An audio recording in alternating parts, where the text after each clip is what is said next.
Hello అండి. Summer start అయింది కదా, ఎండలు కూడా విపరీతంగా ఉన్నాయి. అయితే ఈ టైంలో డీహైడ్రేషన్ అవ్వడాన్ని ఎలా గుర్తించాలి అండ్ డీహైడ్రేట్ అవ్వకుండా ఎటువంటి జాగ్రత్తలు తీసుకోవాలో చెప్పగలరా? తప్పకుండా. సమ్మర్లో డీహైడ్రేషన్ అంటే చిన్నపాటి నీరసం, అలసట, తలనొప్పిలా స్టార్ట్ అవ్వచ్చు.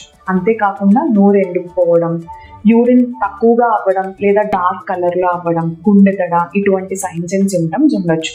అంతేకాకుండా పెద్దవారు, చిన్నపిల్లలు, ఎండలో పనిచేసే వాళ్ళు, షుగర్ ఉన్న వాళ్ళు చాలా జాగ్రత్తగా ఉండాలి. దాహం వేసినప్పుడే వాటర్ తాగుతూ ఉండడం కాకుండా తరచుగా వాటర్ తాగుతూ ఉండాలి. ఎక్కువగా షుగర్ అండ్ సాల్ట్ ఉన్న డ్రింక్స్ అవాయిడ్ చేసుకోవాలి. అంటే cool drinks, fruit juices, milk shakes ఇటువంటివి అవాయిడ్ చేయాలి. షుగర్ ఎక్కువగా తీసుకుంటే వాటర్ అబ్జార్ప్షన్ స్లో అవుతుంది, ఇంకా డిహైడ్రేషన్ అనేది ఎక్కువ అయ్యే ఛాన్సెస్ ఉంటాయి. ఎటువంటి డ్రింక్స్ తీసుకోవాలి అని అంటే వాటర్ బాగా ఎక్కువగా తీసుకోవాలి, బటర్ మిల్క్, లైట్గా సాల్ట్ యాడ్ చేసుకోవచ్చు, యాడ్ చేసుకోకపోయినా పర్వాలేదు.